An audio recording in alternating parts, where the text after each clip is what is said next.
Hello everyone, Pallytime here with TGN.TV. This is the continuation of my series where I drop all of the knowledge bombs that you need to know about the Elder Scrolls Online. In today's video we are going to be covering the classes as well as the character advancement in the Elder Scrolls Online, so sit back and enjoy the ride.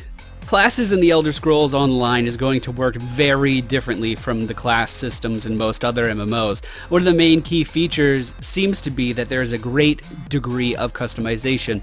What do I mean by that? Well, let's start from the beginning. In last week's video, we covered the various alliances and the races in the game. You can click the annotation at the top of the video to be taken back to that video. But moving on from there, I can report that every race will have access to the same 6 classes. So you won't have to settle for a different race just because they don't have the class you want to play, which right out of the gate is something that the biggest names in the MMO industry aren't really doing yet. Not all of the classes have been announced yet, and not a lot of information has been dropped about the ones we know about, but I'll do my best to give you a general idea. First off, we have the Dragon Knight.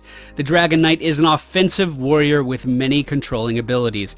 Dragon Knights emphasize direct assaults wielding fire-based spells, preferring to engage and dispatch of their foes in melee range. The Templar is a defensive fighter calling upon the power of the sun to damage his foes and also heal his allies.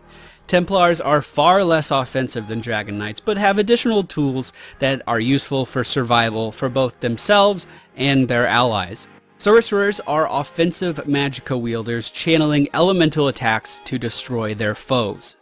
Wardens are defensive spellcasters, specializing in healing their allies. There's also been some talk about a Nightblade character, which I personally believe is going to be a mixture between magic and stealth, and then the only thing missing from this group in my eyes is like a pure stealth class, something along the lines of a rogue mixed in with an archer.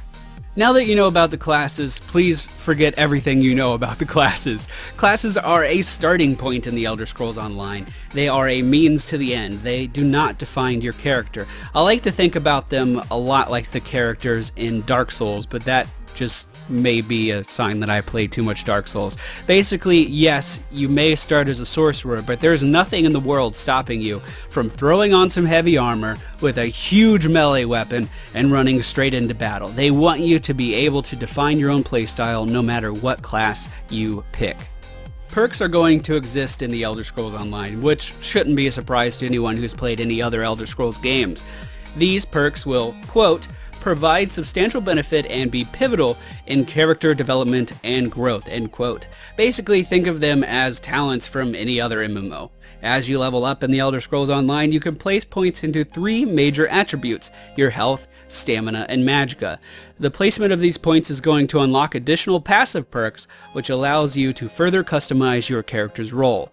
As I briefly mentioned earlier, every player in the Elder Scrolls Online can wear whatever armor they please, but they all have their advantages and their drawbacks.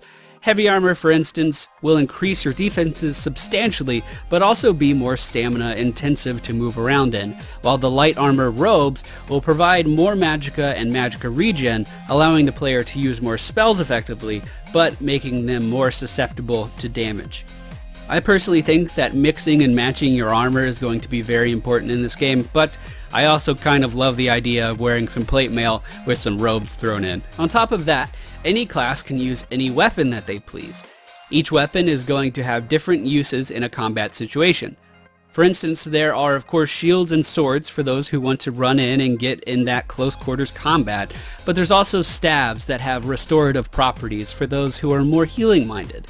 Each weapon that you use is going to level up in combat, gaining further skill and further proficiency with that armament.